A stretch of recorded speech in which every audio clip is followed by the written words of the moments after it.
If you want to make a lot of money in your real estate photography business, this is what this whole video's summary is going to be, and I'll put this in the beginning of the video so you don't have to watch until the very end for this. If you want to make a lot of money in your real estate photography business, you don't need 60 clients. You don't need 600 clients.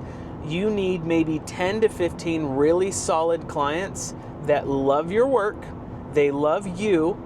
You are fantastic. You have amazing quality. You have amazing quality customer service. You can charge whatever you want in that case. You don't have to worry about scrounging for different, oh, can I upsell this? Can I upsell that? Oh, this client only wants to pay $200 for just photos.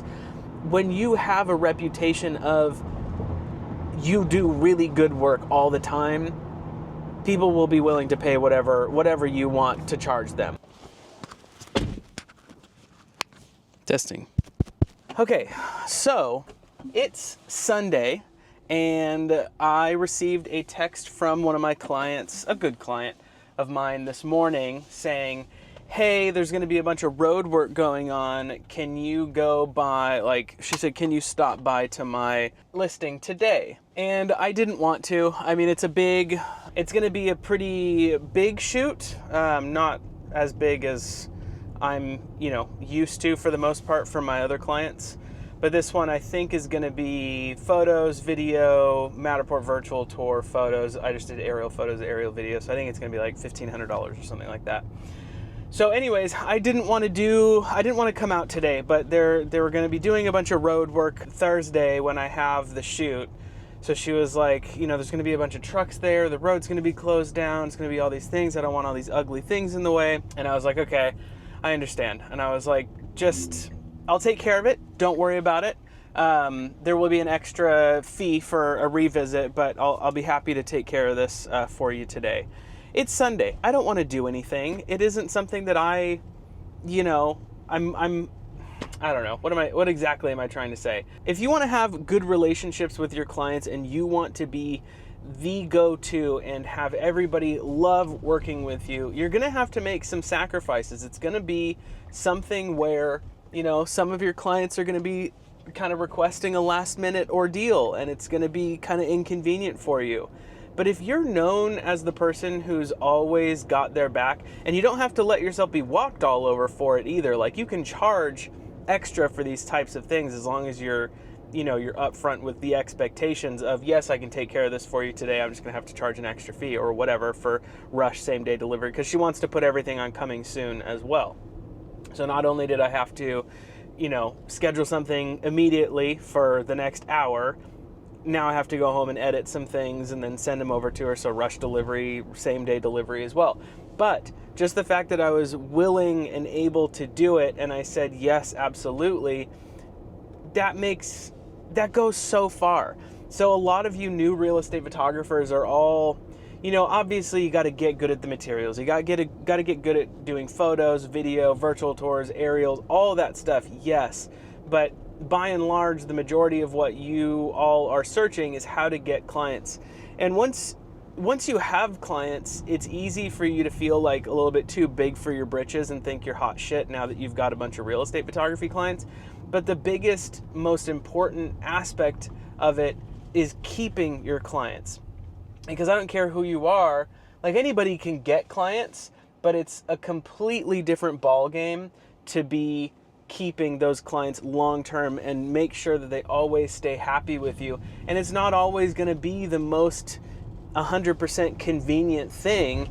It's going to be slightly inconvenient sometimes. But if you're the one that's always willing to do whatever it takes to, make your clients happy, help them list their properties as soon as they possibly can and, achieve all their goals with it, and your quality is fantastic, your pricing is almost secondary. So that's the biggest thing that I wanted to kind of talk about with all this, because I know it's been a chunk of time since I've last done a video.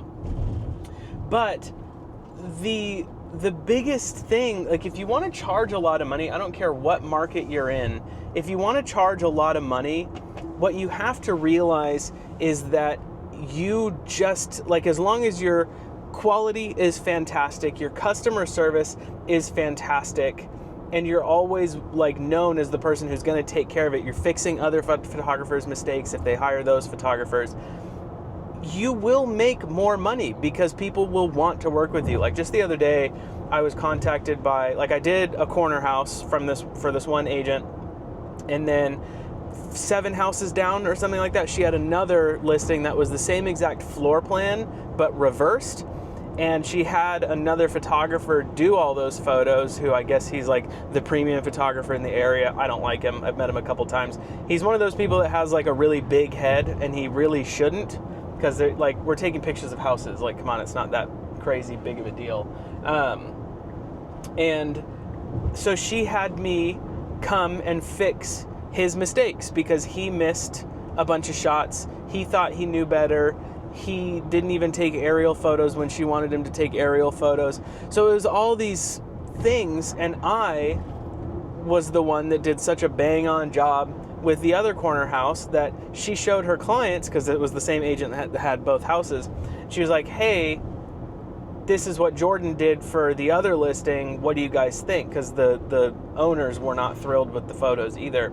And they were like, yes, please get Jordan to come immediately and do the photos. So I charged $600 for those photos. It was just a 3,000 square foot house. I charge normally $250 for photos.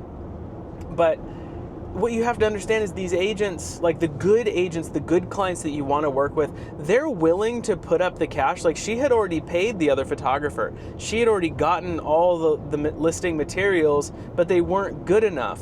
So she hired me to come and fix someone else's mistakes. So she was paying out of pocket twice. But then I am known as the person who fixes the mistakes, and she sent me a bunch of screenshots of what her client said to her of like, oh my God, these are amazing. Kudos to Jordan. Thanks for getting it right. The whole thing, that is so, so, so important. And when you have that reputation, you can charge anything that you want because people want to work with you. Whereas if you're just focusing on getting as many clients as you possibly can, you're not super concerned with being the highest quality that you can be, then you're not going to make a lot, and you're not going to make a lot long term. So that's really the main thing that I wanted to cover in this video, and I'm gonna do my best to to film more videos more consistently, because I've got a lot of really cool stuff coming very, very soon. The coaching program is completely revamped. I'll be launching the Resource Hub, which is over 650 plus self-guided coaching videos that are answers to the most commonly asked questions in the one-on-one coaching program that I have. The one-on-one coaching program is still available. I've just been kind of leaving it on the wayside for some other bigger projects that I'm working on right now.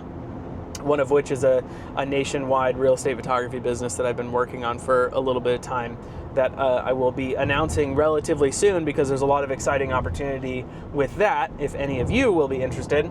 And then Rep Hub is also still coming soon. My HD Photo Hub Ario Spiro competitor is in the woodwork. So I've been working on a lot of stuff. I haven't just been off to the wayside, in addition to doing real estate photography shoots all the time. So if you want to make a lot of money in your real estate photography business, this is what this whole video's summary is going to be, and I'll put this in the beginning of the video so you don't have to watch until the very end for this. If you want to make a lot of money in your real estate photography business, you don't need 60 clients. You don't need 600 clients. You need maybe 10 to 15 really solid clients that love your work. They love you. You are fantastic. You have amazing quality. You have amazing quality customer service. You can charge whatever you want in that case. You don't have to worry about scrounging for different, oh, can I upsell this? Can I upsell that? Oh, this client only wants to pay $200 for just photos.